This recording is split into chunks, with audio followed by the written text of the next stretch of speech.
Right. So if you make this change and you feel like the entire thing is turbulent and it's just fighting against every single thing that you are or stand for, it's time to reevaluate. But if you get in and you notice that even the challenges and the moments where you're tired or you're crying or whatever, you're having your bad day, if you're still at your core peaceful in this decision that you've made, you're going to be okay. I'll have what she's having. Welcome to another edition of She Talks Confidence Podcast. Going to start because that's how it works. Hi, Mariah. Hi, Tony. How are you? I'm doing great. My demographic is you. It's professional women, young moms, 20s to 40s, going through transition stuff, dealing with this confidence stuff that, and I've said this over and over and over again, a lot of it has to do with the fact that competence is mixed up with confidence. And then, especially with women, they get so down on themselves and they buy into this narrative and this systemic nonsense that's going on. And then it just kind of a pile on. And it's so hard sometimes with my clients that come in.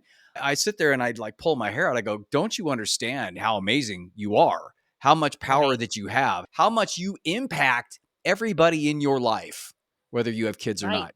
And that's why I wanted to start this, because as a man, but as a girl dad, it's important to me. It's really important to me. And I try to empower Rach throughout her entire life as much as humanly possible. And that's why, as a mom and as somebody who's gone through a number of different things, I thought I'd throw it out to you. Oh, God. I mean, there are so many things there that I could pick from here. I would say, and I think a lot of them I could kind of lump together because there are overarching themes that I've noticed through the years. So, which is a very good point, by the way. Yeah, right? yeah. It tells you a lot about yourself. Right. It does. It's so true. One of the biggest challenges that I've been through was the whole going to law school, lasting a month, leaving, and sort of floundering and trying to figure out what my passion was and where I wanted to go next. And somehow ending up on this nursing path, which felt so out of left field for me and for everyone around me. Nobody ever saw this happening. So that totally begs the question, what made you do law or think about doing law school in the first place? Was that your thought or was that kind of fed to you? I can tell you exactly how that thought came to be. So I was driving from my house to Hyannis, Massachusetts during summer break.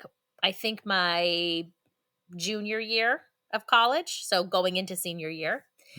And, this is back when we didn't have like podcasts and I didn't own a cell phone. I had none of those things to entertain me while I was on the road, no one to call, no one to do anything with.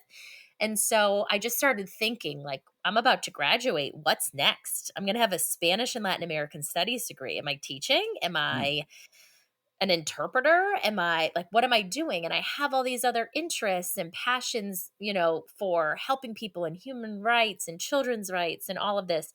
And literally on that 3-hour drive, it just occurred to me that law school seemed to be the thing that tied it all together. And I needed to study to be able to help kids in immigration situations at the border. I needed to do women's rights work. I needed to be able to use my Spanish and my cultural knowledge. Just seemed like a very logical thing to do. And then I realized what law school was like. That's a huge thing. Expectations, right? Fantasy versus expectations. I think that's an important thing.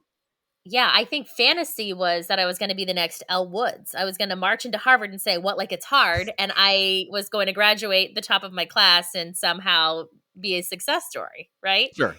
And I was going to get by with my quirky little personality and my big heart, and that was going to be that. And Brutus in your handbag. And Brutus in my handbag, right? And obviously. That did not happen. I somehow landed in San Antonio, Texas, of all places, which, if you know me, I think that's a whole other story. Yeah, I think that's a whole other story, and I think that says enough about the crowd I was around in law school and how perhaps we were not so in sync with one another.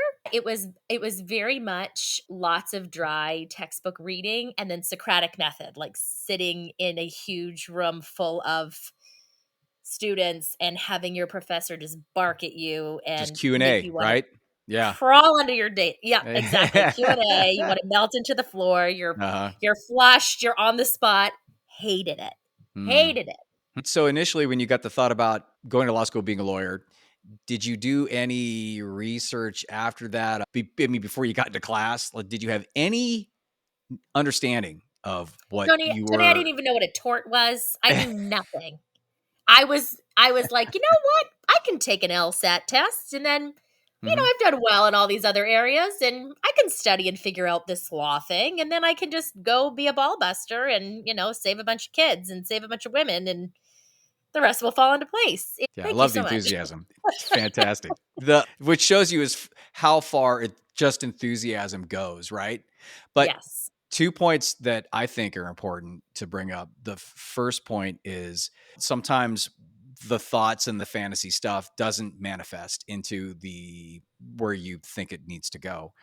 And that's okay. That the whole point is that if you do get into something and it's not okay, then you got to pull the ejection seat. Now, the second thing is, how was your confidence? Where was your head at when you realized, oh crap, I made all of these commitments to get to this Mhm. point because of this harebrained thing, all the plans and all the thoughts that you had, and you got to this point, and then you thought, I am way off on this. What happened, and how did you dig yourself out? So what happened was I lost my mind and I cried for days and days and I did not want to tell my parents Mm, because if you know anything about me as a child, adolescent, college student, failure was very much something I wanted to avoid and in my head changing course was mhm. failure, So you would which say you would be a card carrying perfectionist. oh heck yeah. Okay. Yes. So I finally got up the courage to call my parents, who, God love them, had just driven me all the way across the country and moved me into this Right. apartment. Right. And I said, I cannot do this. I have to come home. And they were so good about it. There was no shaming. It was like, okay, well, we'll come back and get you, I guess. And they came back. And we packed Yeah. up my stuff, turned in my keys, and off we went. And I would say if you ask my youngest sister who was still living at home at the time, she likes to call that my dark period. And there was a lot of sitting on the floor, reading Buddhist works, the Dalai Lama's book, lighting incense, trying to figure out what the hell to do with myself. Yeah. Black nail polish, wrap skirts, lots of boho. Wow. So you went Yeah. full aesthetic too. I started writing songs by candlelight. Yeah. Fantastic. Yes. Would you Yes. like to share one of those songs? I sure would not. So I was like, all right, well, this isn't great. And I ended up working as an interpreter slash bilingual customer service rep at an insurance company. And I hated, hated that because there is nothing worse than telling people they're not getting their disability check In in English Spanish. or Spanish. Right, right. Right, both. Yeah, multilingual. Right, Both exactly. languages. I And can and that was not great. And so I was not in a great headspace. And then I thought, you know what? I need to get myself out of this headspace. And so what am I good at? I'm good at volunteer work. I am great at that because if I can throw myself into the service of somebody else, I will get out of my own way. So I became a volunteer at the Children's Hospital in Maine and in Portland, and I was a child life assistant. And What is that that? is where a child life assistant. Yeah. So basically, a child life specialist works at the hospital and they help kids who are going through scary procedures, long-term illnesses, and they really work with them to explain at their level what's Oh, okay. happening. They use stuffed animals, they use art and music, and they just kind of make the experience less scary and give them some fun in the midst of all of it. What an It's impactful job that must have been. incredible. Yeah. They are incredible, incredible people. And so I was just the assistant. I was in there helping with the coloring and the sanitizing and whatever we were doing. And that is honest to God where I figured out I wanted to be a pediatric nurse. Hmm. And I thought, okay, well, this is crazy. This is a wild thought because I haven't ever set foot in a science building. Mm-hmm. 4 years in humanities and all these like languages and politics and government and all this stuff. And now what am I going to do? Bio 101? What's happening here? So what did you do? Like I did Bio 101. No. I told my family and my mom said, "Oh, please, dear God, don't do it," because she's a nurse. She goes, "There's nothing glamorous about this. I mean, it's a wonderful job. I love it."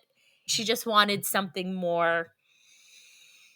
I find that interesting, though, don't you? First of all, I think nurses are respected across the board because if Mhm. anybody has spent 2 seconds in a hospital, they know you guys run the ship pretty Yeah. much, and you don't get the credit that you deserve.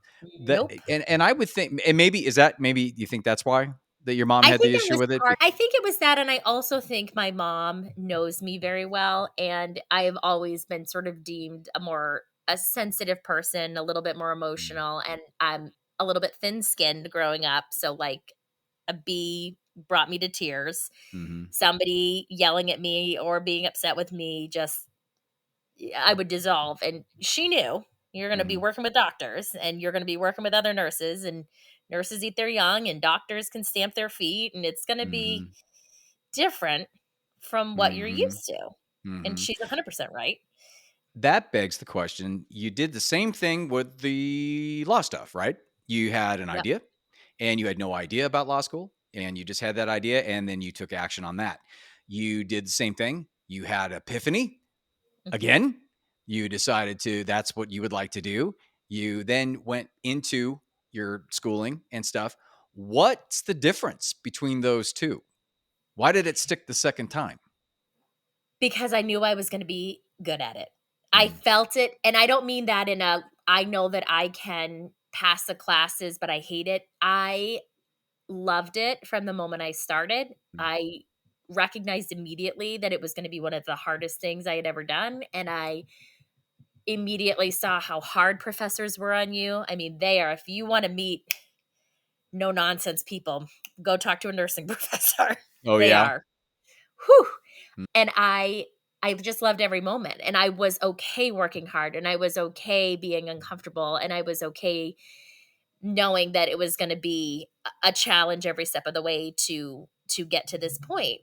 And I saw the goal in front of me, and it all made sense. And I love children, and I just love taking care of people. I'm very nurturing, and I knew that I could succeed at this job and also enjoy it, and mhm, also really feel like every day I was making a positive difference. mhm, And so I stuck with it. I mean, and it was not easy. I was moving all over the country at the time. I moved to Indiana for Chris's residency for a year. We moved to mhm, Arizona. I was doing, prereq classes here, there, and everywhere, online, in person, working jobs full time at the whole time, and then got into nursing school and still juggled work and all of these other things, clinicals, you name it, and then graduated. And I was so thrilled. I was so proud to have RN after my name. It was like the greatest mhm, feeling. I'm still so proud. There is mhm, nothing I love more than telling people I'm a nurse. I love it. mm. But yeah, so it was a different feeling. It's just like I figured out that it was actually my calling and not just a job, and that gave me the confidence to go through something difficult. That's it. That's the key. It's because you can have thoughts about something that you like to do. A lot of times people have thought let's just talk about our group here. Let's talk about women. The coach when I coach them, then they come in and talk to me. They talk about the same situation. They talk about having this idea and wanting to go into stuff. I pry a little bit further because a lot of times it ends up not being their idea, especially with the younger women. They come in and they start talking about what they want, and money is a big thing. And I'm not disparaging money at all. It's great to have, right? I mean, but as the number one primary thing coming into it, they tend to sort of just pick the stuff that's going to like create that versus Mhm. the other way around. And I have no problem, getting into a good paying job. That's not Sure. the issue here. Yeah. It's a matter of making the selection, or you not even making the selection. It gets seeded into your head by the people around you that are influential to you. Mm-hmm. Then what happens is exactly what happened to you with the law school. If it's not in you, if it's not deep inside of you, if you're not willing to, when you hit that first wall, say, all right, here's the wall. And I'm totally fine with this because it's part of the process. It's Right. going to be a part of me. It's going to be a part of my identity where I move forward. I'm going to embrace that. It's going to be hard as hell, but I'm still going to embrace it. That's the difference. And that's when you know, right? Mm-hmm. It's when you know. And this comes up so much, especially with my 25 to, or 24 to 32-year-old. And I know that you did this when you were still in your 20s when you made the Yeah, decision, late right? Because it 20s. was late 20s. Yeah. I'd like you to maybe speak for a few moments about women when they get to that. I always call it the Saturn's return. Saturn's return's like every 29 years or something, and but it's like a quarter life, right? It's Mm-hmm. a rethinking about things. And just from the 12 years that I've been doing this and the multitudes of women that I've coached and helped through this process, and we've worked together, 30 is a big deal. Huge. Ah, your 30s are great. My God. Yes, it is so okay. I think what happens is when you're young, you go through life and everything's sort of mapped out for you.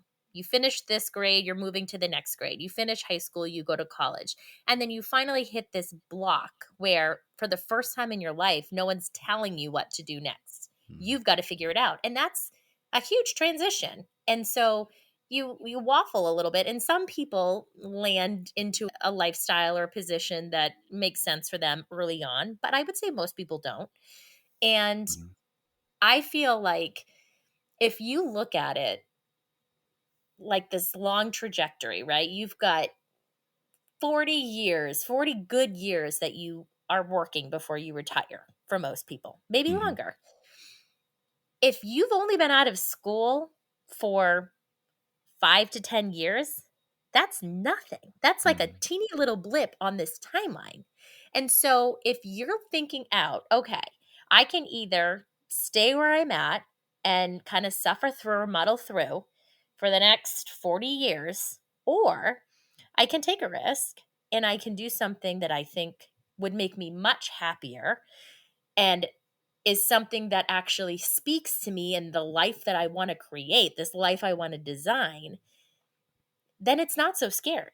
And I think that honestly, most people I know say that 30 plus, that's kind of when people start to figure things out. And Yeah. so the 20s, have fun, have your Right. jobs, make your mistakes, do your little, oh my God, I had midlife crisis books, quarter life crisis books. Mhm. The dark period. Uh, And I just look back and laugh and I'm like, oh, if only you knew how everything was going to just unfold. If only you could have right. told yourself then how things would look now. You Yeah. would not have spent so much time in agony Right. wondering what to do or if you were going to fail or any of that. It's such a great point. Every single person that I've talked to that's older, 40s, 50s, not just, 99%, every single one, I ask them, if you could say one thing to your younger self, what would it be? At least the answer or a part of the answer is to say to your younger self, just chill out. Don't worry about it. Just Exactly. chill. The mind boggling thing to me is the fact that for some reason, everybody thinks when they're that age, or even their parents think that they should know exactly what they want to do. I'm like, Right. are you kidding me? I mean, God, I Right. didn't even go back to grad school till I was over 30 to go. And that was a totally different thing because my bachelor's was in finance. And Right. and I went back to get my grad degree in psychology. That wasn't until I was in my 30s. And then my doctorate was in my 40s. So it's crazy to me to put the expectation, again, there's that word, that you should know what you should be doing for the rest of your life. And then when you make that decision, like you did with law school, and it didn't work out, a lot of people, I mean, that just crushes them to almost to the point where they don't recover really. Mm-hmm. And it's just sad. If there was somebody that came up to you and they went through the same exact thing and they're now deciding to go to like nursing school in your scenario, right? And they're saying, oh, you went through it. What would be the most important thing that I should focus on? What would you say? So, what I would say is you need to take away all of the external factors. So, don't be focusing on the paycheck that you want right now. Don't be focusing on the exact job or specialty. Look at what you're about to embark on. Think about the core reasons that you want to do that and understand how it aligns with, again, this life that you want to design, or this life that you see, this life that would bring you joy, right? Not happiness, joy. There's a difference, I think, in my Yes. opinion. Yes. Big difference. 100%. Yeah. Huge. Yes. I think that a lot of us spend time chasing this happiness feeling, that we think that if we're in this profession or in this life or whatever we've done, we're supposed to feel good all the time. But the work that you do or the change that you make should ultimately give you a sense of peace at the end of the day, right? So if you make this change and you feel like the entire thing is turbulent and it's just fighting against every single thing that you are or stand for, it's time to reevaluate. But if you get in and you notice that even the challenges and the moments where you're tired or you're crying or whatever, you're having your bad day, if you're still at your core peaceful in this decision that you've made, you're going to be okay. You just and honestly, every single thing, it sounds so cliched, but every single thing that happens, good or bad, leads you down your path. It's not smooth sailing for anybody. Every single one of us is going to hit bumps along the way. And you kind of just have to buckle up when it happens and remember something good will happen again. Nothing is going to last forever. Yeah, Exactly. The peace that you talk about is the true confidence. right. It's Bingo. the essence and the understanding of being. It's the full acceptance of you, warts and all, whole and complete. It's the understanding that things are going to be okay, that you're coming from a solid foundation, and you're going to do the best you can for that day, and you're going to get up and you're going to do it again. Exactly. And knowing that that's where it's going to lead you to where you need to go. Boy, that's a tough place to get for a lot of people, but that is the key. Yes. That's the true confidence key. Thanks, Mariah. It was awesome. You're welcome. We talk more, but I'm trying to keep the shows now at about a half hour. So, because we could, back when we did the shows before, Oh because my God. Mariah's done, God, what, a half dozen shows, a dozen shows, Mhm. whatever. We just start rambling, man. And I'd just keep the whole show on. It'd be like an hour or something. It'd be like, It was great. perhaps that was a little long. Well, you know what? I listen to a lot of podcasts now, and a lot of people ramble on, and they can be quite long. So I think we were just fine. I think so. But yet again, I listen to a lot of them too. I'm like, oh my, are you kidding me? Why am I listening to this? So, Right. right. So this one works. Thanks. Is there anything you want to push, press, throw out there? I know that you're very heavy into the clothing and the whatnot Main for needs. main needs. Yes. You can plug that. I would like to plug two things. One, Main Okay. Needs, the most lovely group of volunteers, is all volunteer run, and they accept household donations, clothing. They have different drives, tents for people who are unhoused and sleeping on the streets. That's something I support a lot. And then I will also push joining either Every Town or Moms Demand Action. That's a big, big thing that I'm a part of right now. Just having young children, and with all of the gun violence in our country, I think that if you're a mom and a woman and you're looking to make some positive change, that's another great organization to join. And there are chapters all across the country. Those are awesome. Thanks again. Really Thank you. appreciate it. Well, we're going to talk afterwards, but just to close the show out. I will, if there's any comments or questions or whatever, you know how to get a hold of me. I'll put it in the notes. I'm looking forward to the future podcasts, as well as looking forward to having you on again down the road. Oh, please. Yes. All right. Thanks, That'd Mariah. be awesome. Talk to you later. Thank you.